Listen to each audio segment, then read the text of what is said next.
والتين والزيتون وطور سينين وهذا البلد الأمين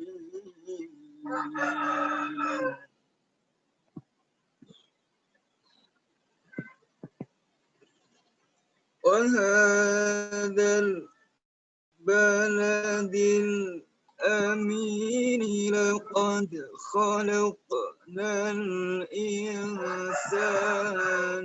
في أحسن تقويم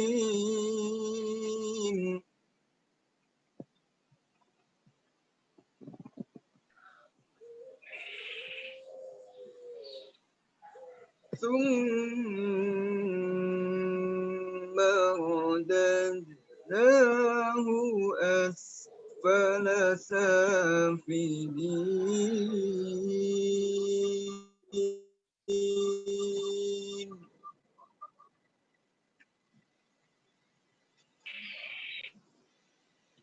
ثم رددناه أسفل سافلين إلا الذين آمنوا وعملوا الصالحات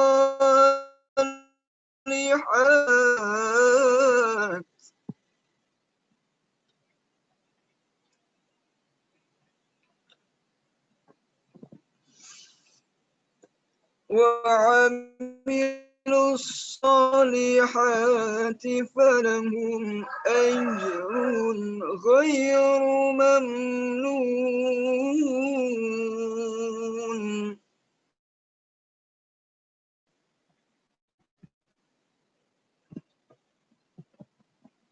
فما يكذبك بعد بالدين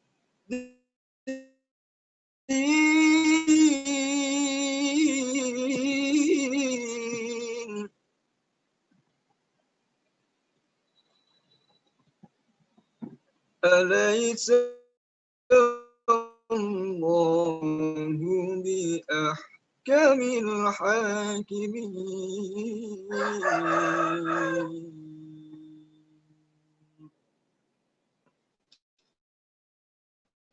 Sadaqallahul Azim. Alhamdulillah. Mudah-mudahan dengan bacaan kalam ilahi tersebut menambah keberkahan kerja pagi online pada pagi hari ini. Baik, sebelum acara dimulai, akan ada beberapa pengumuman. Yang pertama, kepada jamaah sekalian nanti dipersilakan untuk mengisi absen yang nanti akan dikirimkan melalui chat link absennya. Nanti dipersilakan untuk mengisi. Kemudian pengumuman yang kedua yaitu terkait dengan giveaway. Jadi untuk acara kajian pada pagi hari ini, insya Allah akan ada hadiah atau giveaway untuk jemaah sekalian bagi yang beruntung. Caranya nanti untuk selama kajian ini berlangsung, para jamaah bisa men-screenshot atau memfoto layar di layar HP atau laptop masing-masing, kemudian diposting di Instastory atau story Instagram, dan di-mention akun BKPRMI. Adapun akun BKPRMI yaitu @bkprmi.banguntapan. @bkprmi.banguntapan. Nanti silakan di-mention, insya Allah bagi jamaah yang beruntung akan mendapatkan pulsa senilai 25.000 atau bisa juga berupa saldo GoPay atau ShopeePay. Nanti silakan dipilih tergantung yang diinginkan. Ya. Baik. Berhubung Ustadz Alwanto sudah ada di antara kita, alhamdulillah. Sebelumnya tes mic Ustadz Alwanto, boleh di open mic? Cek.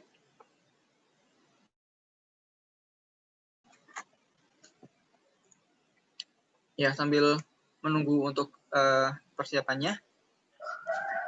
Jadi untuk acara ini alhamdulillah didukung penuh untuk room ini oleh Human Initiative. Jadi kami ucapkan terima kasih kepada Human Initiative atas dukungan yang telah diberikan untuk acara pada pagi hari ini. Baik, Bu, bisa dicek mic, Ustadz? Ya, Assalamualaikum warahmatullahi wabarakatuh. Oh ya. Baik, langsung saja karena sudah, insya Allah persiapan sudah oke di tempat Ustadz Alwanto. Langsung acara nomor 3 yaitu kajian inti kepada Ustadz Alwanto, kami persilahkan. Ya. Bismillahirrahmanirrahim. Assalamualaikum warahmatullahi wabarakatuh. Innal hamdalillah nahmaduhu wa nasta'inuhu wa nastaghfiruh wa na'udzu billahi min shururi anfusina wa min sayyiati a'malina. May yahdihillahu fala mudilla lahu wa may yudlil fala hadiya lahu. Asyhadu an la ilaha illallah wahdahu la syarika lahu wa asyhadu anna Muhammadan abduhu wa rasuluh. Allahumma shalli ala nabiyyina Muhammadin wa ala alihi wa sahbihi ajma'in wa ba'du. Wa qala Allah ta'ala fil Qur'anil Karim, a'udzu billahi minasyaitonir rajim. Bismillahirrahmanirrahim. Wal takum minkum ummatun yad'una ilal khair wa ya'muruna bil ma'rufi wa yanhauna 'anil munkar wa ulaika humul muflihun. Wa qala ta'ala aidan ud'u ila sabili rabbika bil hikmati wal mau'izatil hasanah wajadilhum billati hiya ahsan inna rabbaka huwa a'lamu biman dhalla an sabilihi wa huwa a'lamu bil muhtadin. Alhamdulillah teman-teman yang dirahmati oleh Allah Subhanahu wa taala, syukur kita kepada Allah atas karunia-Nya berupa nikmat iman dan Islam sehingga kita dimudahkan oleh Allah Subhanahu wa taala untuk hadir di majelis online ini dalam rangka thalabul ilmi dan dalam rangka silaturahim. Dan alhamdulillah pada awal tahun ini Allah masih memberikan nikmat iman, takwa serta kesehatan kepada kita sehingga Allah masih memberikan nikmat yang sangat banyak dan ini menjadi keberkahan dalam hidup kita. Nah, teman-teman yang dirahmati oleh Allah Subhanahu wa taala, mengawali dari tema kajian kita kali ini. Ya, di mana tema kita adalah tentang dakwah itu harus kreatif. Apalagi dengan melihat kondisi-kondisi yang terjadi saat ini. Yang kurang lebih hampir setahun ini beberapa pengajian cenderung stagnan. Mungkin juga ditiadakan. Karena sungguhnya ini termasuk hal yang menjadi kendala di dalam dakwah. Nah, karena itu di dalam dakwah itulah kemudian diperlukan kreativitas para dai-nya. Kemampuan para dai untuk mengelola dakwah itu. Yang tidak hanya terpaku kepada keadaan, tetapi bagaimana kemudian seorang dai ini mampu berkreasi, berinovasi supaya dakwah itu tetap jalan dan kemudian dakwah itu tetap bergerak. Oleh karena itu, seorang dai itu selalu berpikiran sebagaimana filosofi air itu. Air ya akan selalu mencari celah yang bisa dilewatinya. Artinya seorang dai itu adalah seorang yang mampu mencari celah-celah atau jalan yang bisa dilaluinya. Kalau seandainya ada satu jalan tertutup, maka dia akan mencari jalan yang bisa digunakan untuk masuk di dalamnya. Nah, makanya kemudian dalam dakwah ini dibutuhkan keluasan. Kemudian kemampuan seorang dai untuk selalu bergerak ya tanpa merasakan ada sesuatu yang akan menutup di hadapannya. Nah, berbicara tentang dakwah ya. Sebelum masuk kepada beberapa metode dakwah, berbicara tentang dakwah ini adalah satu hal yang penting menurut kita. Karena dakwah adalah merupakan payungnya atau penopangnya, atau dalam bahasa Islamnya adalah muayyidat. Dia adalah merupakan penopang dari Islam. Ketika kita berbicara tentang Islam, ada yang namanya al-asas, ya ini akidah. Ketika berbicara tentang Islam, maka di situ ada yang namanya al-ibadah. albina yang meliputi ibadah, akhlak, asyasa, al-iqtisadiyah, dan sebagainya. Dan kemudian ketika kita berbicara tentang mu'ayyidat, ya, penopangnya di dalam Islam itu adalah tentang al-jihad wal dakwah, dan ini tidak bisa ditinggalkan. Makanya kemudian dakwah ini adalah merupakan satu kewajiban bagi setiap orang, baik laki-laki maupun perempuan. Baik yang bisa berbicara di depan umum atau tidak. Artinya semua itu menjadi kewajiban bagi setiap diri kita. Hukumnya adalah fardu ain. Nah, teman-teman dari rahmat Allah Subhanahu wa taala, maka dakwah itu apa? Dakwah itu sejatinya adalah berasal dari kata da'a yada'u da'watan, yang artinya apa? Yang artinya adalah ajakan, seruan. Maka diibaratkan dai itu adalah seseorang yang mengajak orang kepada orang lain, kepada kebaikan. Seorang dai itu adalah seorang yang diibaratkan seperti sales atau marketing atau marketer, yang di sana diibaratkan seolah dia adalah orang yang mengajak kepada kebaikan dengan caranya, sehingga orang yang awalnya tidak mau jadi mau, orang yang awalnya sekedar mau jadi semangat untuk ikut. Nah, inilah yang kemudian disebut sebagai dakwah, jadi mengajak orang untuk ikut kepada kebaikan, ya, dari kegelapan kepada hal yang terang benderang, kepada cahaya. Nah, kemudian siapakah dai itu, atau siapa yang disebut dengan dai itu? Ya, yang disebut dengan dai itu adalah istighalul ukuli wal qulubi bidakwah. Yakni orang yang pikiran dan hatinya sibuk dengan dakwah. Itulah yang disebut dengan dai. Makanya ketika kita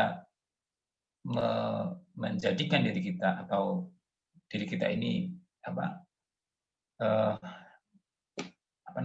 ikut dalam aktivitas dakwah, kita harus pahami di situ bahwa pikiran kita, hati kita itu adalah dakwah. Karena sesungguhnya dakwah sekali lagi adalah kewajiban. Sebagaimana firman Allah Subhanahu wa taala yang disebutkan di awal tadi, wa takum minkum ummatu yad'una ilal khairi wa ya'muruna bil ma'rufi wa yanha 'anil munkar. Perintah untuk beramar ma'ruf, nahi munkar. Nah, oleh karena itu daiyah adalah orang yang menjadi dakwah sebagai timbangan dalam menilai sesuatu. Artinya ketika dia masuk ke dalam satu perkumpulan misalnya, maka dia pahami, saya ini adalah seorang dai, maka saya akan melakukan tugas saya sebagai seorang dai, yaitu berdakwah. Ketika saya masuk ke klub olahraga, maka saya adalah seorang dai, maka saya berusaha untuk berdakwah di situ. Ketika saya ikut misalnya kegiatan apa begitu, dia selalu berorientasi ini adalah bagian dari dakwah. Maka yang terpikir dalam pikirannya adalah on mission, dalam rangka misi untuk menyebarkan kebaikan. Jadi apapun yang kita lakukan, yang ada dalam hati kita, yang ada dalam pikiran kita, semuanya adalah dalam konteks dakwah. Saya ini belajar misalnya, nah, maka konteks yang kita miliki adalah dengan niat adalah untuk dakwah. Inilah yang harus dimiliki oleh setiap kita. Nah, teman-teman di dalam Allah Subhanahu wa taala, makanya kemudian para dai itu punya semboyan. Nahnu du'atun qabla kulli syai'in. Kita ini adalah doa juru dakwah sebelum lainnya. Artinya, sebelum menjadi pegawai, menjadi karyawan dan sebagainya, kita ini sejatinya adalah dai. Maka apa yang kita lakukan sejatinya adalah merupakan cerminan dari diri kita. Cerminan dari dakwah dan cerminan dari Islam. Makanya dia akan berhati-hati dengan apa yang dia lakukan. Kenapa? Karena akan selalu dilihat orang. Inilah cerminan Islam ya dari diri saya. Ya, dia akan berhati-hati dalam berperilaku. Nah, teman-teman dirahmati oleh Allah Subhanahu wa taala. Dan kemudian yang kita pahami selanjutnya di dalam dakwah itu, siapakah objeknya? Ya, kita sebagai dai, tentu di sana ada mad'u, objeknya. Nah, objek yang kita hadapi itu adalah pertama, yang kita hadapi itu adalah manusia. Ya. Yang kita hadapi adalah manusia. Bukan binatang, bukan benda mati, tetapi manusia dengan segala sisinya. Artinya ketika kita memahami bahwa yang kita hadapi ini adalah manusia, maka kita juga harus pahami bahwa mereka ini punya beberapa karakteristik, punya berbagai macam perbedaan, barangkali dari jenis kelaminnya, umurnya, kemudian status sosialnya, kemudian pendidikannya, kemudian tempat tinggalnya, kemudian suku agama, dan sebagainya. Nah, ini yang kemudian yang harus kita pahami bahwa yang kita hadapi ini adalah manusia, bukan malaikat. Ya, kalau seandainya malaikat, dia tidak butuh makan dan minum. Dia tidak pernah bosan dan letih. Sementara manusia itu butuh makan, butuh minum, dia juga akan mengalami keletihan, kebosanan, dan kalau yang malaikat tidak akan pernah bermaksiat, sementara manusia ini kadang juga bermaksiat. Malaikat tidak punya hawa nafsu, tetapi manusia punya hawa nafsu. Jadi sekali lagi yang kita dakwahi ini adalah manusia. Dan bukan syaitan, ya, bukan syaitan. Artinya yang kita dakwah ini bukan syaitan yang selalu bermaksiat, yang suka menyesatkan, yang suka mengutuk orang lain atau makhluk lainnya. Tetapi yang kita dakwah ini adalah manusia yang barangkali dia kadang bermaksiat, tetapi juga kadang-kadang dia bertakwa. Artinya ada fujur hawa taqwa itu akan ada dalam diri manusia. Sehingga kita memandang bahwa yang kita lihat pada diri orang lain itu bukan dengan kacamata negatif thinking, tetapi yang kita lihat adalah dengan kacamata positif thinking. Jadi kalau juru dakwah itu adalah dia selalu memandang orang lain, melihat orang lain dengan kacamata positif thinking, bukan negatif thinking. Kalau seandainya kita memandang dengan kacamata negatif thinking, berpikir negatif, itu seolah-olah kita memandang bahwa mereka ini adalah ahli maksiat, mereka ini adalah syaitan. Tetapi kita berusaha untuk melihat secara positive thinking, ya. Kita lihat positif bahwa mereka ini punya kebaikan. Ya, kenapa? Kalau seandainya kita memandang dengan positive thinking, kita akan selalu melihat akan ada potensi kebaikan-kebaikan yang dimiliki oleh matu itu, objek dakwah itu. Nah, kenapa? Karena sesungguhnya sang pemberi daya itu bukan kita. Jadi kita ini sebagai juru dakwah itu sebagai wasilah saja, sebagai perantara kebaikan. Ya, sebagai perantara kebaikan. Dan siapakah yang memberikan hidayah itu? Yang memberikan hidayah itu adalah Allah Subhanahu wa taala. Jadi yang harus kita tanamkan dalam diri kita ketika melihat orang lain itu adalah husnul, berprasangka positif. Dan kita sebagai perantara cukup mengajak kepada kebaikan. Adapun kemudian mereka menolak, ya tidak apa-apa, kita serahkan kepada Allah, tugas kita selesai. Dan tidak hanya itu saja, juga mendoakan mereka, mendoakan kebaikan untuk mereka. Walaupun mereka menolak dakwah kita. Adapun kemudian ketika dia tertarik dengan apa yang kita sampaikan, dengan ajakan kita, maka kita kembalikan kepada Allah Subhanahu wa taala karena sesungguhnya tertariknya dia itu bukan karena kemampuan kita, bukan karena keahlian kita dalam mendakwahi, tetapi karena hidayah Allah Subhanahu wa taala. Nah, jenis-jenis manusia, ya, jenis-jenis manusia yang kita hadapi itu beragam. Pertama adalah yang disebut dengan mukmin. Dan ini agak mudah ya ketika kita mendakwahi mereka. Ya. Orang mukmin. Ini orang yang meyakini kebenaran dakwah, percaya kepada dakwah, mengagumi prinsip-prinsip dakwah, menemukan padanya kebaikan yang menenangkan jiwanya. Maka ini gampang untuk kita dakwahi. Cukup diingatkan saja sudah paham. Kemudian mutaraddidun, orang yang ragu-ragu. Nah, ini sedikit lebih sulit. Orang yang belum mengetahui secara hakikat kebenaran, ya. Belum mengenal makna ikhlas serta manfaat di balik aktivitas dakwah, dan mereka ini adalah orang yang bimbang dan ragu-ragu. Nah, ini kita perlu lebih kuat lagi untuk mengajak mereka. Dan pada tipe manusia yang ketiga ini adalah mereka yang memiliki tipe nafyun. Dia adalah orang yang suka mencari keuntungan. Kalau seandainya dakwah ini ada kebaikan, keuntungannya, maka dia akan ikut. Tetapi ketika tidak ada keuntungan, maka dia akan meninggalkan dakwah itu. Dan ini kita pasti akan menemukan orang-orang yang model semacam itu. Ya. Jadi kelompok yang semacam ini adalah orang yang tidak ingin memberikan dukungan kepada dakwah sebelum mereka mengetahui keuntungan materi apa yang dapat kami peroleh, apa imbalannya. Nah, begitu. Orang yang tidak melihat bahwa hak Allah yang pertama mesti ditunaikan pada diri, harta, dunia, akhirat, hidup dan matinya.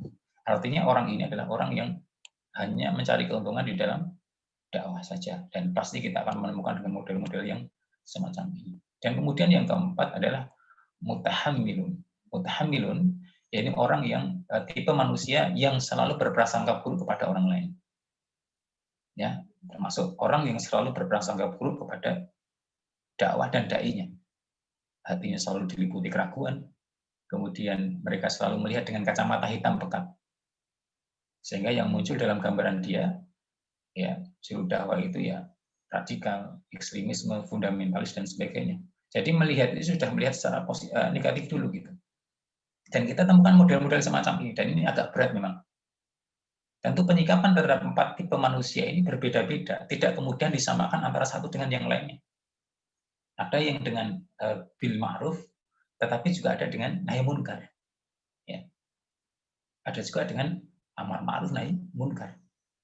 Semuanya bisa digunakan. Artinya ketika kita mendapati dengan tipe-tipe yang semacam ini, ya, makanya kita perlu apa?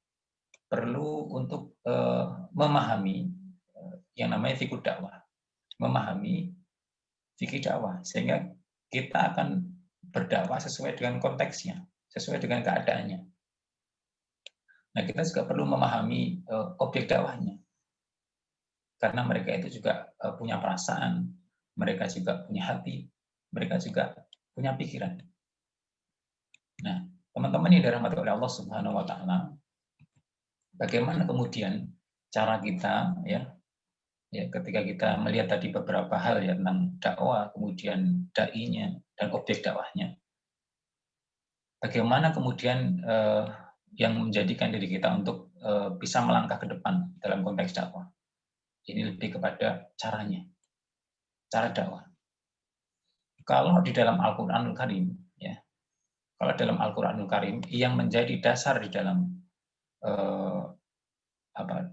tata cara dakwah itu paling tidak ada 3. Mengacu dalam surat An-Nahl ayat yang 125.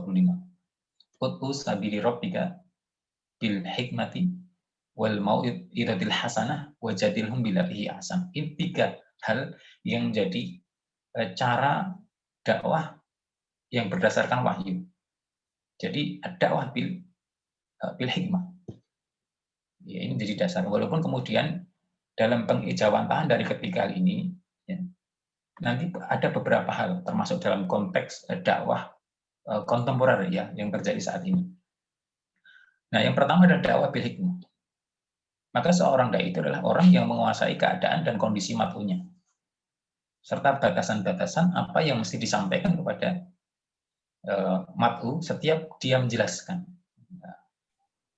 Demikian, ya, dakwah bil hikmah ini adalah dakwah yang tidak memberatkan, kemudian dakwah yang tidak menyulitkan, sehingga dakwah ini menjadi dakwah yang mudah, ringan gitu. Jadi, dakwah yang mudah dan dipahami oleh dia, oleh objek dakwah. Sehingga dalam hal ini dakwah ini bisa menyesuaikan dengan kondisi dan keadaan masing-masing. Nah, salah satu contoh atau beberapa contoh yang bisa kita lihat dari dakwah bil hikmah Rasulullah SAW. Jadi ketika menyampaikan atau ketika Rasul mendapatkan pertanyaan dari para sahabat, Rasulullah tidak kemudian menjawab sebagaimana jawaban yang persis sama yang diberikan kepada sahabat yang lainnya. Artinya ketika Rasul menjawab, ya sahabat bertanya, Rasul menjawab, maka Rasul akan mengatakan atau menjawab sesuai dengan keadaannya masing-masing. Ya. Artinya jawaban Rasul itu menyesuaikan dengan kondisi si penanya itu. Contohnya adalah ada satu pertanyaan, ya Rasulullah, manakah amal yang lebih utama? Manakah amal yang lebih utama? Ayul a'mali afdol. Ya Rasul, manakah amal yang lebih utama? Nah, Rasulullah menjawab sesuai dengan keadaan orang itu. Di dalam hadis riwayat Imam Bukhari wa Muslim disebutkan, ya, kebetulan orang ini adalah orang yang imannya lemah, semangat jihadnya juga lemah. Maka kemudian Rasul menjawab, al-imanu billah wal jihadu fi sabilillah. Iman kepada Allah dan jihad di jalannya. Karena orang ini adalah orang yang lemah imannya dan lemah dalam semangat juangnya. Di sisi lain ada orang yang bertanya pada Rasulullah yang tadi, ya Rasulullah, ayo amali afdal. Ya. Manakah amal yang lebih utama? Lalu kemudian Rasul menjawab, as-salatu fi awalil, salatlah di awal waktunya. Orang ini adalah orang yang suka menunda-nunda salat. Sehingga jawabannya Rasul adalah menyesuaikan dengan keadaannya. Di sini waktu ada orang yang juga bertanya, ya Rasul, ayul amali afdal. Manakah amal yang paling utama ya Rasulullah? Lalu kemudian Rasul menjawab, as-salatu, ya salat pada waktunya. Sama, kebetulan orang ini juga malas atau menunda-nunda salat. Dan suka mengakhirkan salatnya. Dan kemudian di sisi lain ada orang lagi yang bertanya, lalu kemudian Rasul mengatakan, memberi makan dan mengucapkan salam kepada yang dikenal dan yang tidak dikenal. Jadi orang ini adalah orang yang pelit, bakhil, alias medit. Jadi orang yang tidak suka memberi, tidak suka bersedekah, maka jawaban Rasul adalah memberi makan. Itu lebih utama. Dan kemudian mengucapkan salam kepada orang yang dikenal dan tidak dikenal. Artinya mungkin orang ini adalah orang yang cuek, ya. Orang yang tidak peduli dengan orang-orang yang ada di sekitar. Ini dalam beberapa kisah ini berarti Rasulullah ini berdakwah menyesuaikan dengan keadaannya. Inilah kemudian diperlukan kemampuan kita di dalam mengemas dakwah. Pentingnya mengemas dakwah dengan cantik dan menarik sehingga orang itu tertarik dengan dakwah kita. Seringkali yang terjadi adalah dakwah itu terkesan serem, ya, bosan, membosankan atau kuno. Kenapa? Karena dia tidak melihat objek dakwahnya. Dakwahnya untuk anak-anak muda, dia cara berdakwahnya adalah dakwah sebagaimana orang tua. Jadi dakwah itu bukan sekedar menyampaikan sunnah, ya, tapi caranya pun juga harus nyunah. Jadi bukan hanya sekedar teriak-teriak simbol-simbol Islam, ajakan Islam, tapi bagaimana kemudian bisa masuk ke dalam hati seseorang. Ya. Kayak misalnya kita mengajak orang untuk misalnya ya simbol saja tidak merokok. Tidak kemudian kita harus teriak-teriak jangan merokok. Tetapi ada cara lain yang kemudian bisa menyentuh hatinya. Nah, kemudian yang kedua, mau'izatul hasanah. Mau'izah hasanah. Ini adalah nasihat yang bisa menembus hati manusia dengan lembut dan diserap oleh hati manusia. Jadi berarti di sini adalah dakwah Nabi yang berlandaskan wahyu adalah berdakwah dengan nasihat yang baik. Berarti nasihat yang baik itu seperti apa? Nasihat yang baik itu adalah nasihat yang tidak mencela, memvonis orang. Makanya banyak kemudian para dai yang justru ditinggalkan ketika dakwah yang disampaikan adalah dakwah yang justru kebiasaannya adalah mencela orang lain. Ini saya kritik, ya. Dakwah yang dalam setiap pengajiannya, kajiannya hanya berisi tentang membid'ahkan orang lain, atau pengajian yang isinya adalah meradikalkan orang lain. Artinya menganggap orang ini radikal, orang ini ahli bidah dan sebagainya. Atau dalam kajian itu tidak menjadikan orang itu semakin dekat dengan Allah, tetapi justru semakin benci kepada saudara muslim lainnya. Nah, bagaimana kemudian ya teman-teman, bagaimana kita menasihati orang itu dengan cara yang baik. Nah, nasihat yang baik itu adalah nasihat ya yang bisa menyentuh hati manusia. Dan caranya juga baik. Kadang ada nasihat yang baik tapi caranya tidak baik. Juga ada caranya baik, ini cara isi nasihatnya itu tidak baik gitu. Itu juga. Makanya kemudian ada salah satu kisah seorang juru dakwah bagaimana dia memberikan contoh berdakwah gitu ya. Suatu saat juru dakwah ini sedang menyampaikan dakwahnya. Tiba-tiba kemudian di antara jamaah itu ada yang interupsi. Ya Ustadz, ya apa yang Anda sampaikan itu adalah hadis palsu, hadis dhaif. Kenapa Anda sampaikan? Ustadz ini tahu bahwa yang disampaikan ini adalah hadis yang sahih. Tetapi kemudian karena demi menjaga nama baik orang yang interupsi itu, dai ini hanya menyampaikan ya terima kasih nasihatnya. Itu yang disampaikan demikian. Ya terima kasih nasihatnya. Ya terima kasih nasihat yang Anda sampaikan. Dan kemudian dai ini ya kemudian setelah selesai pengajian, si dai ini mendatangi orang itu dan kemudian mengajak untuk minum teh atau minum kopi di rumahnya.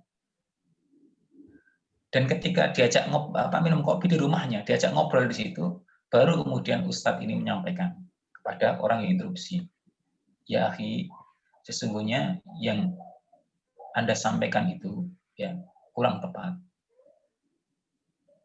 Saya punya dasar, punya dalil yang jelas sebagaimana kitab rujukan yang saya sampaikan tadi. Kemudian si dai ini akhirnya apa? Memberikan buku referensinya, merujuknya kepada orang ini. Dan kemudian ketika orang ini membaca, dia baru tahu bahwa ternyata apa yang disampaikan oleh seorang dai ini memang benar-benar adalah hadis yang sahih. Sementara interupsi yang dia lakukan itu adalah interupsi yang salah. Orang ini kemudian bertanya, ya Ustadz, kenapa tidak engkau sampaikan langsung pada saat itu juga? Lalu kemudian Ustadz ini menjawab, ya akhi, yang namanya dakwah itu adalah kebaikan. Nasihat itu adalah kebaikan. Makanya kalau seandainya saya sampaikan pada saat itu, saya tidak ingin jawaban saya ini justru menjadikan engkau ya malu gitu. Nah, dakwah itu adalah dakwah yang menjaga perasaan. Jadi dakwah itu adalah dakwah bagaimana kita bisa juga menjaga perasaan orang lain. Nasihat itu juga bagaimana kita bisa menjaga perasaan orang lain. Itulah dakwah. Nasihat itu demikian. Nah, teman-teman yang dirahmati oleh Allah Subhanahu wa taala, dan kemudian mau'izatul hasanah itu juga tidak terkesan menggurui gitu. Mau'izatul hasanah juga tidak terkesan sekedar berbicara orasi dan sebagainya. Tetapi sesungguhnya mau'izatul hasanah yang paling baik itu adalah bagaimana ungkapan yang bisa menembus hati seseorang. Ada kalanya orang yang tidak bisa berdakwah, menyampaikan di taklim, kajian umum itu berapi-api, tetapi ungkapannya sederhana, logatnya biasa saja, tetapi bisa menyentuh hati itu. Dan hal ini bisa dilakukan. Hal ini bisa dilakukan bagi orang-orang yang hatinya bersih dan dia adalah kuat ibadahnya. Ada orang yang sekedar tablik, mubalik menyampaikan, tetapi ketika ruhiyahnya lemah, barangkali dia tidak akan diikuti oleh orang lain. Tetapi ketika seorang dai ini adalah ruhiyahnya kuat, ibadahnya kuat, hatinya lembut, bersih, gitu, maka insya Allah ungkapan yang biasa itu terkadang bisa masuk ke dalam diri seorang. Seperti Rasulullah itu seringkali menyampaikan itu dengan ungkapan yang biasa, bahkan pendek. Maka dalam hadis disebut dengan ungkapan-ungkapan jawami'ul kalim, ungkapan yang pendek tetapi memiliki makna yang sangat luas. Sebagaimana Rasulullah pernah ditanya, ya Rasulullah, apakah amalan yang utama? Rasulullah kemudian mengatakan, la taghdab walakal jannah. Ya Rasulullah, nasihatkan kepada saya, la yu'minu billahi wal yawmil akhir hatta yuhibbu li akhihi ma yuhibbu li nafsi. Ya, tidak beriman kepada Allah dan hari akhir sampai kamu mencintai orang lain sebagaimana mencintai dirimu sendiri. Ya. Ini nasihat yang pendek. Rasulullah itu demikian. Nah, kelembutan dalam memberikan nasihat itu akan lebih banyak manfaatnya. Dan ini akan menunjukkan hati orang yang bingung, menjinakkan hati yang benci, memberikan banyak kebaikan, ketimbang bentakan dan gertakan. Maka saya sarankan kalau dakwah itu hindari memvonis orang. Dalam dakwah itu hindarkan untuk menghakimi orang. Entah itu dengan, oh kamu ahlul bidah, ini kelompok ahlul bidah, kemudian ini kelompok radikal dan sebagainya. Hindari ungkapan-ungkapan seperti itu yang kadang kalau didengar akan menyakitkan orang lain. Ya teman-teman dirahmati oleh Allah, bagaimana kemudian dakwah itu bisa menyatukan, bukan kemudian memecah. Saya sarankan ketika antum memposisikan sebagai juru dakwah itu, posisikan antum itu sebagai seorang dai yang justru menyatukan, bukan memecahkan atau memisahkan. Dan ini harusnya kita bawa betul dalam perjuangan dakwah kita, bahwa dakwah ini akan bisa kuat, negara Indonesia ini akan kuat ketika di situ ada orang-orang yang orang-orang atau juru dakwah yang mengajak kepada persatuan, bukan perpecahan. Dan jangan merasa lebih baik daripada orang lain gitu. Karena ketika seorang dai sudah merasa lebih baik daripada orang lain, atau daripada orang yang diajaknya, hati-hati. Ini termasuk kesombongan seorang dai. Nah, teman-teman dirahmati oleh Allah Subhanahu wa taala, kemudian yang ketiga, wajadilhum billati ihsan. Apa ini wajadilhum billati ihsan? Yakni dengan berdialog, atau di sini juga menghormati menghormati orang lain dalam hal berdebat. Kalaupun ada perdebatan, maka kita menghindari perdebatan itu. Ya, apalagi dengan debat yang keras dan kasar. Saya juga sarankan, kalau seandainya seorang dai itu adalah berusaha untuk menghindarkan perdebatan, kecuali pada hal kajian-kajian ilmiah mungkin. Tapi dalam konteks di masyarakat, hindarkan kebiasaan berdebat dengan orang lain. Karena biasanya berdebat itu tidak banyak untungnya, lebih menyakitkan. Yang menang itu kadang merasa jumawa, tetapi kemudian menyakiti orang lain. Tetapi yang kalah apalagi. Maka kalau seandainya ada perdebatan, maka saran saya adalah tinggalkan perdebatan itu. Demikian juga ada ungkapan Rasulullah, siapakah sesungguhnya orang yang menang dalam debat? Sahabat menjawab, orang yang bisa mengalahkan pendebatnya ya Rasulullah. Kemudian Rasul mengatakan tidak. Orang yang menang dalam debat adalah orang yang bisa meninggalkan perdebatan itu.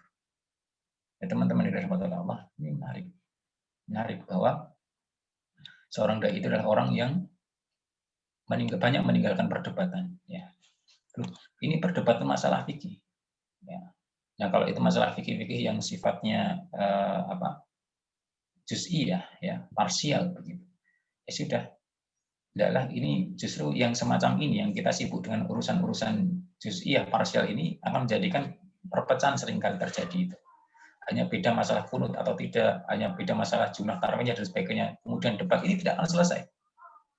Kita harus menjadi orang yang moderat, ya, moderat wasatiyah, di mana kemudian kita memahami perbedaan-perbedaan yang ada. Jangan sampai kemudian kita punya pendapat lalu memaksakan pendapat kita kepada orang lain. Kalau ada perbedaan semacam itu dalam urusan fikih yang sifatnya parsial, maka yang harus kita bawa adalah lana amaluna walakum amalkum. Amalmu untuk amalmu, amalku untuk amalku. Artinya apa?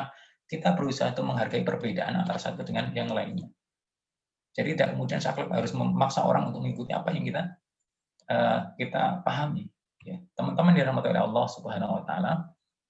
Nah, kemudian bagaimana kemudian kita mengijawantakan dari bil hikmah wal mau'izatil hasanah, kemudian wajadilhum billati ahsan dalam konteks hari ini, apalagi di tengah tentu kita akan sulit bergerak. Kayak misalnya di KPRMI yang biasanya sekitar setahun yang lalu tiap Ahad pagi mengadakan kajian secara offline, itu kan kemudian sekarang mengalami kesulitan. Ya kan? Kemudian beberapa kegiatan pengajian dan sebagainya itu ditutup dan sebagainya, nggak ada. Nah, oleh karena itu yang kita butuhkan adalah bagaimana kemudian kita bisa bergerak ya, lincah seperti belut ya. Kemudian bisa bergerak kemampuan kita untuk bisa melakukan apa saja yang menjadi potensi kebaikan. Artinya jangan hanya terpaku pada kajian offline saja. Kajian online juga bisa dilakukan. Makanya teman-teman dari Allah, kalau kita mengacu dari dakwah misalnya Nabi gitu ya, itu menyesuaikan juga dengan kondisinya, jelas. Kemudian Nabi juga berdakwah ketika menentukan objek, maka Rasul akan mengirim orang-orang yang juga memiliki kemampuan sebagaimana yang jadi targetnya. Ya, contoh Nabi pernah mendelegasikan seorang juru dakwah yang bernama Mus'ab bin Umair. Orangnya cakep, ganteng, klinis gitu. Dan dia punya kemampuan untuk berorasi, kemampuan bernegosiasi. Jadi kemampuan bicaranya meyakinkan. Mus'ab bin Umair dikirim oleh Rasulullah. Artinya dalam konteks saat itu Rasulullah mampu menargetkan dengan target yang baik, dan kemudian orang-orang yang dikirim adalah orang-orang yang juga sesuai dengan targetnya. Ya, teman-teman dirahmati Allah, ini contoh dari Rasulullah Shallallahu Alaihi Wasallam. Nah, termasuk dalam konteks dakwah Wali Songo, ini menarik. Hampir ratusan tahun gitu. di Indonesia itu kebanyakan mereka adalah animisme dan paganisme, para penyembah berhala. Tetapi bagaimana kita lihat para wali songo itu menyebarkan dakwah di Indonesia, terutama di tanah Jawa. Ini menarik. Nah, perlulah kita untuk belajar bagaimana kemudian belajar metode dakwah Nabi, metode dakwah wali songo yang ini luar biasa.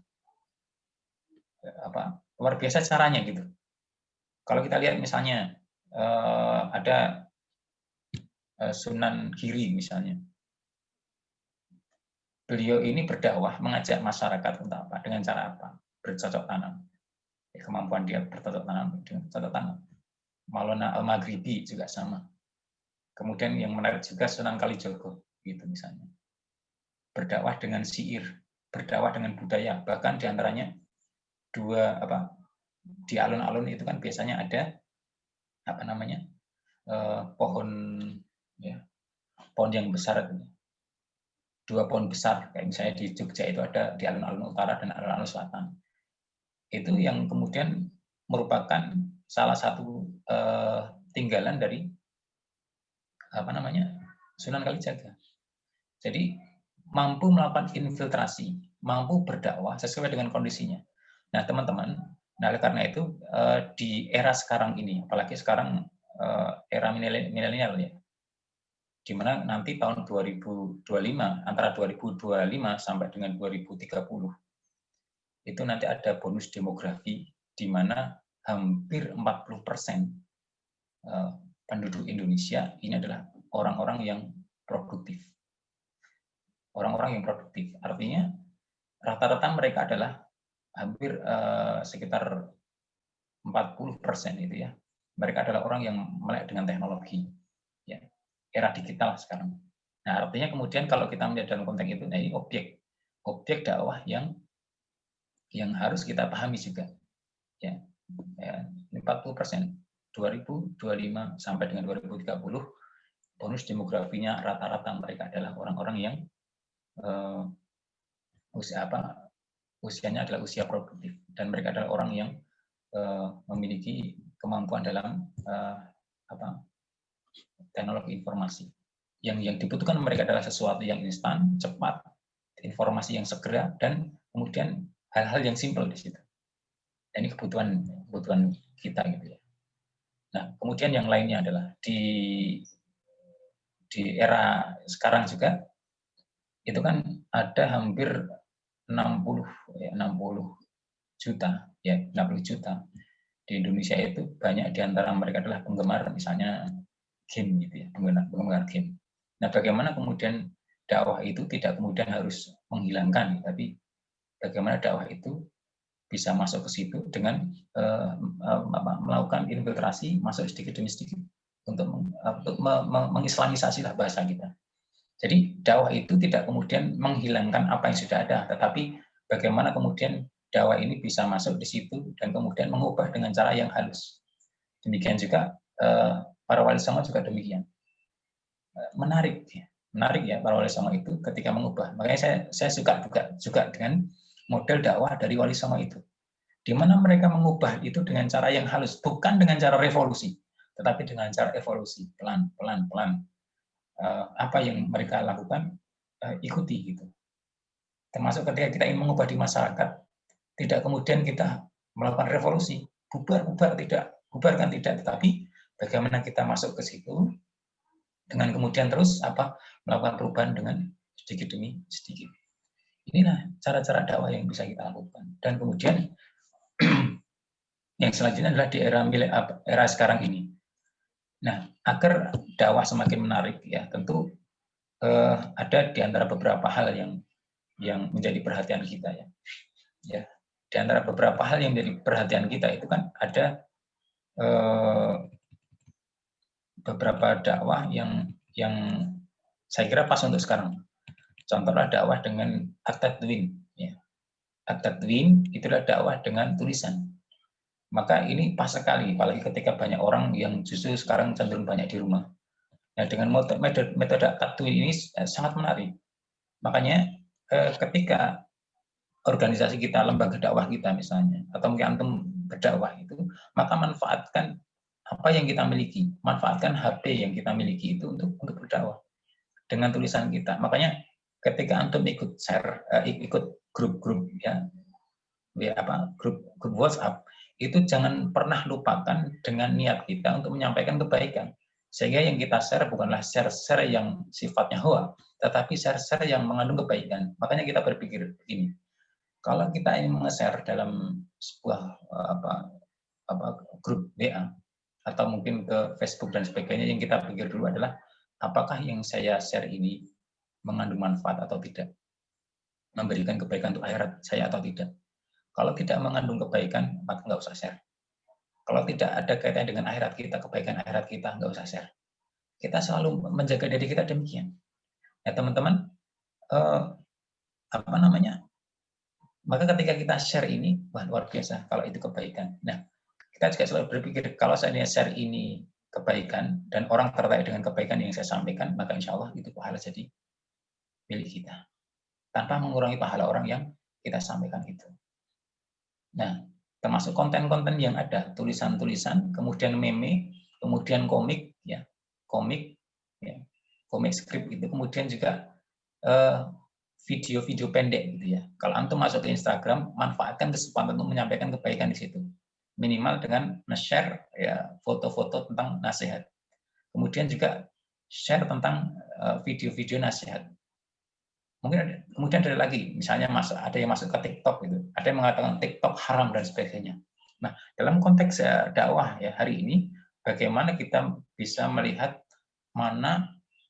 di mana orang memiliki kecenderungan yang paling banyak. Oh, dia suka dengan media sosial. Nah, coba kita masuk ke situ, lalu kemudian kita manfaatkan apa yang kita miliki untuk dakwah. Ya, kalau kita nggak mampu buat, kita hanya sekedar share saja, ini adalah bagian dari dakwah. Intinya adalah dakwah itu adalah bagaimana kemudian melihat potensi yang paling banyak. Oh, di sana potensi paling banyak. Sekarang eranya era media sosial. Nah, maka kemudian kita bermain di situ. Ya, termasuk lewat YouTube dan sebagainya. Kemampuan-kemampuan yang kita miliki, ya, pengetahuan-pengetahuan yang kita miliki bisa menjadi pundi-pundi kebaikan nanti di akhirat. Nah, teman-teman di dalam Allah, oleh karena itu, maka yang kita pahami, jangan kaku di dalam berdakwah. Jangan terlalu jumud di dalam berdakwah. Dakwah bukan sekedar menyampaikan begini. Dakwah bukan hanya sekedar tablik, khutbah-khutbah di mimbar-mimbar itu, tetapi dengan perilaku kita, ya, dengan keteladanan kita, ya, dan kemudian juga dengan kemampuan kita bermedia sosial, ini bisa jadi menjadikan kebaikan untuk kita semuanya dalam konteks dakwah. Jadi sekali lagi, luaslah di dalam bergerak dan jadilah seperti air. Dia akan selalu bergerak mencari celah mana peluang-peluang yang bisa kita lakukan untuk mengajak orang kepada kebaikan. Sehingga kalau misalnya ada suatu saat menutup pintu kebaikan yang akan kita lakukan, potensi kita lewat jalur ini ditutup, maka kita terus bisa mencari celah. Oh, BKPRI mau dibubarkan, misalnya. Maka, nggak apa-apa bubar, kita masih tetap bisa berdakwah mencari celah-celah yang lain. Artinya seorang dai itu adalah orang yang selalu berpikir terbuka, luas, kemudian berpikir cerdas, dan dia mampu bergerak sesuai dengan kemampuan yang dia miliki, dan dia selalu melihat mana peluang, mana kesempatan yang bisa kita lakukan. Ya teman-teman di dalam Allah, inilah. Jadi saya sampaikan seorang dai itu adalah dai yang sedap. Seorang dai itu adalah orang yang luas di dalam bergeraknya. Dia bisa bergerak di mana saja dan kapan saja, dalam waktu dan di waktu apa saja. Dan jangan pernah memilih-milih objek dakwah. Kalau saatnya kita dakwah di jalanan, di kalangan preman, ya berbicara dengan objeknya sesuai dengan dunianya. Ya, ketika kita dakwah di lingkungan kampus, sesuai dengan objek dunianya mereka. Ketika kita berbicara di kalangan pedagang, ya sesuai dengan objeknya mereka. Artinya, kalau kita ingin dakwah lebih bisa diterima dan kemudian lebih banyak yang mengikuti, coba dipetakan dari sekian banyak masyarakat ini, dari sekian banyak masyarakat yang ada di Indonesia misal, ini apa yang paling banyak mereka minati. Nah, kita coba masuk ke situ. Bahkan makanya ekstrimnya kalau di situ ada TikTok itu, manfaatkan TikTok itu bukan untuk berjoget, tetapi manfaatkan untuk dakwah di situ. Ya, kemudian juga yang lain, konten-konten lain, aplikasi-aplikasi di Play Store itu kan banyak, masuk di situ dan kemudian manfaatkan untuk kebaikan. Jadi sekali lagi jangan kaku dengan dakwah yang hanya sekedar tablik menyampaikan, tapi juga dengan kreasi-kreasi yang lain. Barangkali nanti bisa sharing di acara ini ya, mungkin bisa dipandu oleh moderator Mas Rian ya. Nah demikian teman-teman dirahmati oleh Allah, apa yang saya sampaikan semoga memberikan manfaat dan inspirasi dalam kehidupan kita. Maka seorang dai itu bukanlah seorang yang jumud, seorang yang kaku, tetapi dia bisa luas masuk di masyarakat apapun, di lintas jabatan apapun, kegiatan apapun, pokoknya dia adalah dalam rangka on mission. Insya Allah itu akan lebih mudah diterima daripada kita bersikap eksklusif, tetapi inklusif lah.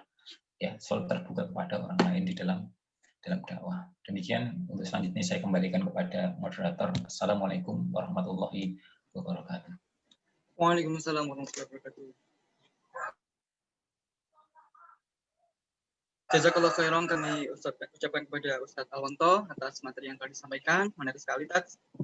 Ya, sedikit kesimpulan bahwa yang namanya dakwah itu tidak hanya sekedar di mimbar-mimbar, hanya tidak sekedar menyampaikan seperti barangkali tidak hanya seperti yang disampaikan oleh Ustadz Alwanto model seperti itu, tetapi bisa juga dengan perilaku kita, bisa juga dengan kemampuan bagaimana kita mengelola media sosial, bagaimana juga kita mungkin barangkali yang bisa TikTok atau apa bisa memanfaatkan untuk dakwah.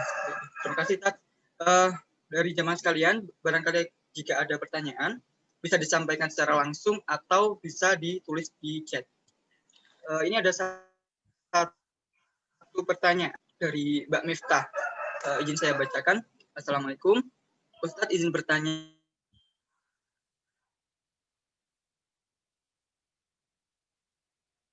Ada suatu ormas Islam yang cukup skotik dan lain dan terdengar dengan kata-kata yang arogan. Tetapi maksudnya memang menegakkan syariat. Terlepas dari framing oleh media yang sering memojokkan Islam, bagaimana seharusnya kita bersikap ketika teman-teman atau muslim lainnya justru semakin tidak simpah dan kadang ada yang malah membenci agamanya sendiri. Terima kasih. Monggo, langsung dijawab ya. Iya, terima kasih atas pertanyaannya. Barangkali juga hal yang kekinian ya. Nah, teman-teman dari materi Allah, kita berbicara tentang konteks Rasul dulu ya. Insya Allah ini menjadi analogi atau pengkiasan dari pertanyaan ini. Dulu ketika Rasulullah berdakwah di Taif, ya, Rasulullah disakiti, dilempar, bahkan kemudian anak-anak diminta untuk mencela, menghina dan sebagainya. Sampai kemudian anak-anak diminta untuk melempari Rasulullah, sampai kemudian gigi Rasulullah itu tanggal, artinya lepas. Dan saat itu, bagaimana sikap Rasulullah? Sikap Rasulullah saat itu adalah dengan tidak kemudian melaknat, membenci mereka. Bahkan pernah ditawar oleh malaikat Jibril agar Rasulullah mengizinkan, ya atas izin Allah, mengizinkan untuk menimpakan bukit Uhud kepada mereka. Tapi Rasul mengatakan kepada malaikat Jibril, ya Jibril, saya berdakwah menyampaikan kebaikan itu bukan kemudian untuk menyakiti mereka. Jadi Rasul menolak untuk menimpakan keburukan kepada mereka. Laknat tidak. Disakiti Rasulullah itu. Tetapi Rasulullah tetap diam, tidak kemudian membalas. Boleh jadi hari ini mereka menolak dakwah. Saya mungkin anak keturunannya ke depannya nanti akan menerima dengan Islam. Rasulullah selalu berpikir positif. Dan ini berarti Rasulullah tidak membalas keburukan dengan keburukan, tetapi membalas keburukan dengan kebaikan. Kisah yang kedua adalah kisah tentang peristiwa Bir'ul Maunah. Kisah Bir'ul Maunah di sumur Maunah. Ini menarik, nanti bisa dibaca di kitab Ar-Rauhul Maktum atau Ibnu Hisham. Sirah Nabawi tentang peristiwa Bir'ul Maunah. Rasulullah ini pernah mendapatkan informasi bahwa ada satu kabilah di Arab saat itu minta agar dikirimkan ahli ilmu untuk belajar agama, terutama Al-Quran. Saat itu Rasulullah kemudian sangat senang karena ada satu kabilah yang ingin diajari belajar Al-Quran dan ilmu. Maka Rasulullah mengirimkan sekitar 70 orang ahli ilmu, termasuk hafiz Quran di situ. rupanya itu merupakan salah satu cara orang kabilah ini untuk membunuh ya, sahabat-sahabat Nabi ini. Nah, ketika para sahabat ini sedang bermalam di Birul Marunah, ya, di sekitar sumur Maunah, tiba-tiba kemudian 70 orang ini diserang dan kemudian hampir mereka semuanya dibunuh. Apa yang Rasul lakukan? Apakah Rasul kemudian tidak apa-apa, sebagaimana kisah di Taif tadi, tidak apa-apa, biarkan saja. Rasul pada saat itu sangat marah, betul-betul marah. Ya, Rasul sangat marah ya dengan keadaan itu. Sampai kemudian Rasul melakukan qunut nazilah itu hampir sebulan. Dan di antara doa-doa itu agar Allah memberikan keburukan kepada kabilah itu. Nah, ada dua hal. Yang pertama,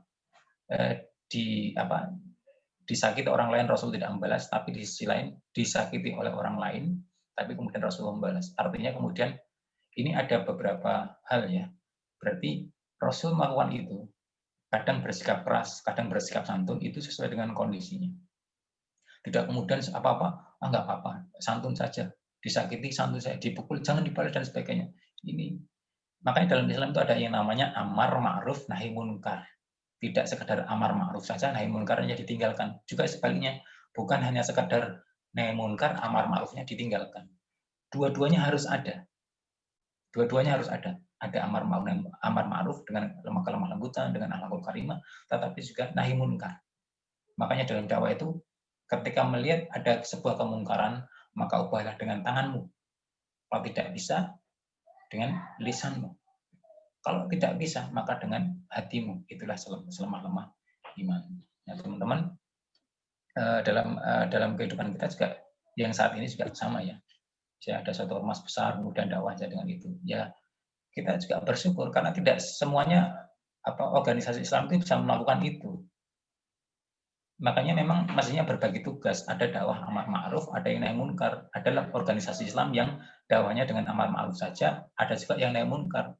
Ini saling bersinergi mestinya. Kemudian yang aneh lagi ketika yang amar ma'ruf ini seolah ini menjadi yang paling benar, sementara yang nahi munkar ini salah. Tidak demikian. Mestinya saling bersinergi kalau menurut saya. Ada yang melakukan amar ma'ruf, ada yang nahi munkar. Kalau kita sudah amar ma'ruf itu ternyata tidak berhasil, kok malah ngeyel, kadang-kadang kita butuh orang-orang yang melakukan nahi munkar semacam ini. Ya contohnya ya ormas besar tadi. Ya. Ini yang mungkin perlu untuk kita pahami ya. Nah, kemudian juga ada, kalau di pertanyaan tadi ada orang-orang yang justru malah benci kepada agamanya sendiri. Nah, tadi ada beberapa sifat-sifat orang-orang yang beberapa tipe manusia tadi, ada mukmin, kemudian mutaradidun, orang yang ragu-ragu, ya. Kemudian yang keempat tadi adalah orang yang selalu berpikir negatif. Nah, ini kan begitu. Nah, ini juga termasuk hal yang parah juga ya. Ada orang yang seolah-olah saya baik, saya anti kekerasan, tetapi di sisi lain dia selalu mencela orang sahabat sendiri, sesama mukmin sendiri dengan ungkapan negatif tadi. Maka saya paling tidak sepakat ada kalau di pengajian itu mesti bahasnya tentang ahlul bid'ah, mesti bahasnya tentang radikal, ekstremisme dan sebagainya. Yang sering ditunjuk siapa? Saudara muslim sendiri. Hilangkan model-model pengajian semacam ini. Jauhkan yang model-model pengajian semacam ini. Kenapa? Ini bukan menyatukan, tetapi justru memecahkan. Menjadikan muslim ini saling curiga antara satu dengan yang lainnya. Bagaimana para dai itu selalu berpikirnya adalah bagaimana menyatukan. Nah, makanya saya agak kurang sepakat dengan teman-teman yang kemudian justru lebih curiga kepada saudara muslim sendiri daripada kepada non-muslim. Walaupun kita juga harus toleransi kepada non-muslim, maksud saya jangan berlebihan dengan saudara kita, hanya sekedar mungkin orangnya berjenggot, bercelana cingkrang misalnya, pakai gamis, pakai kopiah, dan kemudian kita sebut orang radikal. Ya ini udah namanya seudon itu namanya. Makanya kalau pengajian semacam ini bukan kemudian mencerahkan, tetapi justru tidak mencerahkan, menggelapkan hati. Bukankah di antara tanda-tanda keimanan seseorang itu adalah la yu'minu billahi wal yaumil akhir hatta yuhibbu li akhi ma yuhibbu li nafsi. Tidak beriman kepada Allah dan hari akhir sampai dia mencintai saudaranya sebagaimana mencintai dirinya sendiri. Juga dalam hadis di ayat yang lain ya. Kalau ini hadis ayat yang lain juga dikatakan innamal mu'minuna ikhwatun fa aslihu baina akhwaikum wattaqullaha la'allakum turhamun. Orang-orang yang mendapatkan rahmat, orang-orang yang bertakwa ya, Mereka ini adalah orang-orang yang disebut innamal mu'minuna ikhwah. Orang-orang mukmin itu adalah saling bersaudara di antara mereka. Jadi mestinya yang dimunculkan itu frame berpikirnya adalah berpikir bagaimana menyatukan, bukan memisahkan. Hindarkan kecurigaan-kecurigaan kepada saudara-saudara muslim kita. Saya yakin menginginkan kebaikan, cuma caranya yang berbeda. Ada yang amar ma'ruf, ada yang nahi munkar. Bagaimana kalau sinergikan itu? Barangkali ya, yang kepada moderator. Baik, terima kasih Ustadz atas jawaban yang telah diberikan. Mungkin sudah ini ya Mbak Miftah ya, atau barangkali ada yang perlu ini lagi bisa disampaikan. Sama jamaah yang lain apabila ada yang ingin ditanyakan, bisa langsung raise hand atau tanya secara langsung. Bisa juga dari chat. Sambil menunggu jamaah yang lain untuk bertanya, disampaikan lagi bahwa jamaah semua dimohon untuk mengisi presensi, yang link presensinya ada di bagian chat teratas di situ. Dan juga bagi jamaah sekalian dibuka infak virtual atau infak secara online bagi jamaah sekalian yang ingin atau yang tergugah hatinya untuk mendukung acara kajian Ahad pagi ini agar tetap berlangsung, dapat melalui dua media. Untuk yang pertama, bisa ditransfer bank melalui Bank Syariah Mandiri atas nama Beduka. Ada di chat ya, itu nomornya bisa dibaca sendiri di chat. Kemudian ada juga bisa dikirim melalui GoPay atau ShopeePay atau OVO, yang nanti bisa konfirmasi ke nomor yang sudah tertera di bagian chatting. Ya, dari jamaah barangkali ada lagi?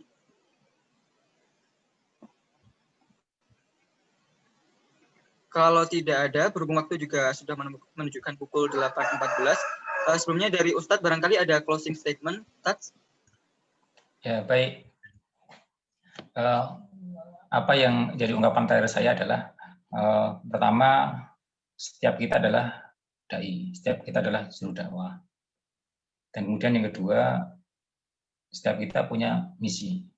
Maka setiap apa yang kita lakukan adalah dalam rangka on mission.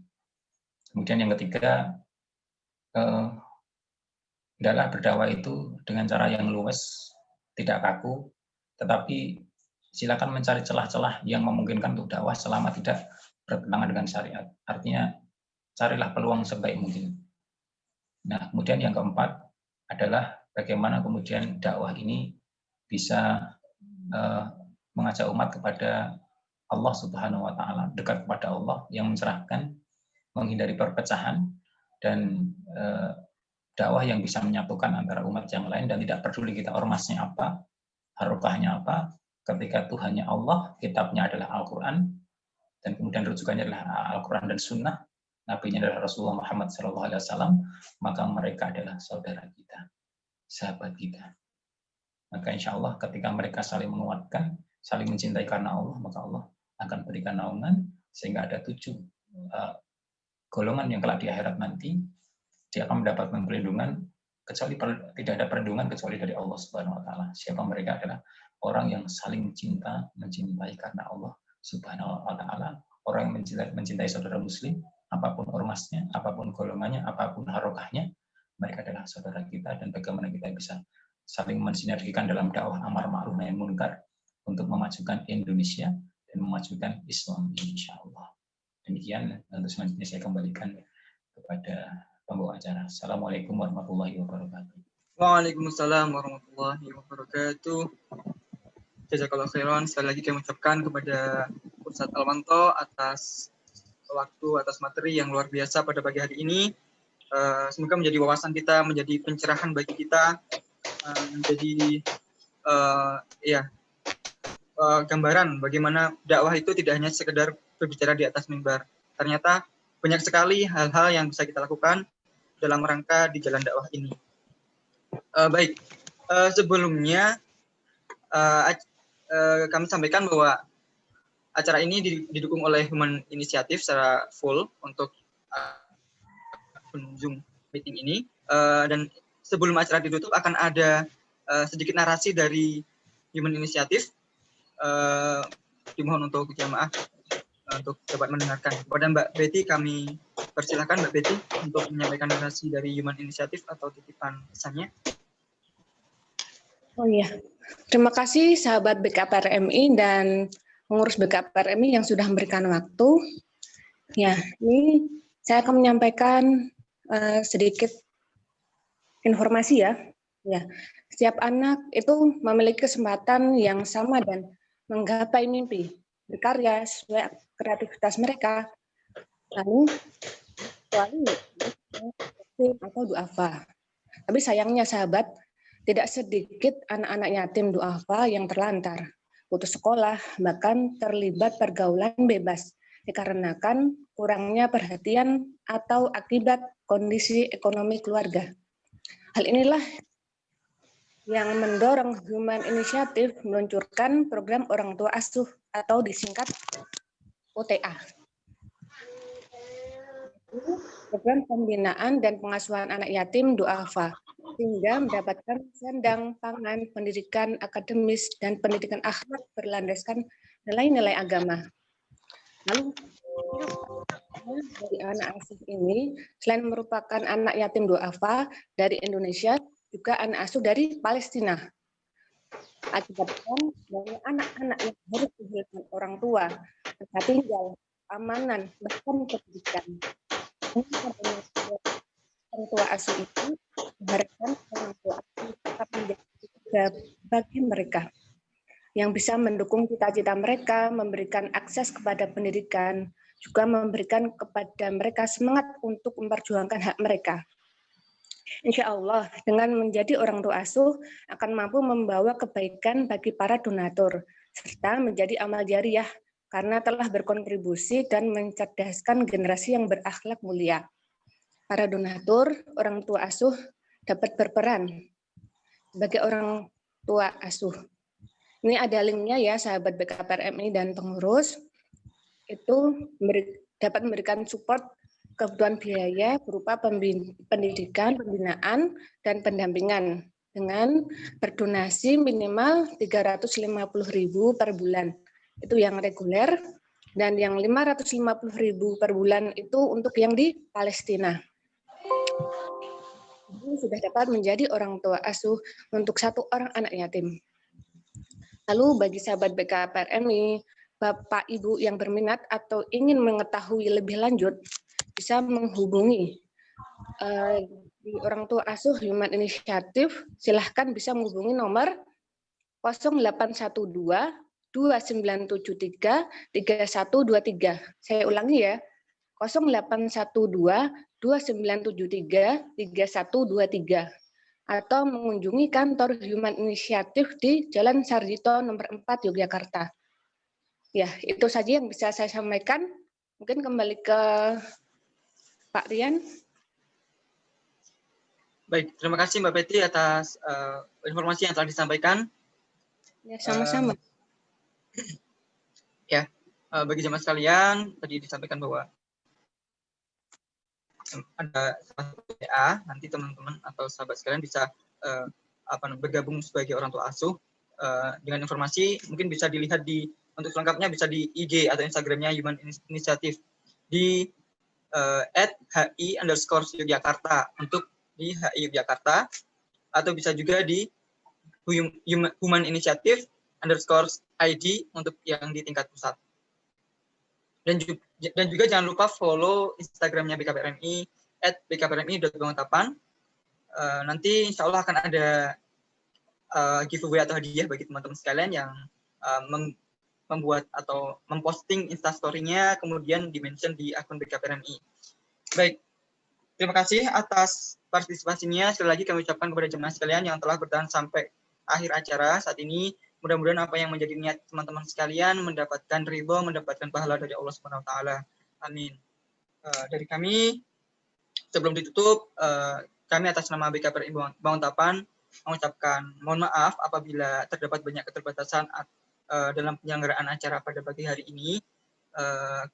Kami mohon dukungan dari teman-teman semua. Mudah-mudahan untuk kedepannya bisa menjadi lebih baik lagi, dan semoga teman-teman semua juga tetap bisa bergabung di kajian-kajian kedepannya. Insya Allah kajian ini akan kita laksanakan setiap minggunya di waktu yang sama. Seperti itu. Ya, marilah acara kajian Ahad pagi pada pagi hari ini kita syukuri dan kita dengan bacaan hamdalah bersama-sama. Alhamdulillahirrabbilalamin. Ya, dari saya sendiri kurang lebihnya mohon maaf apabila banyak sekali kekurangan. Saya akhiri, wabillahi taufiq wal hidayah. Wassalamualaikum warahmatullahi wabarakatuh.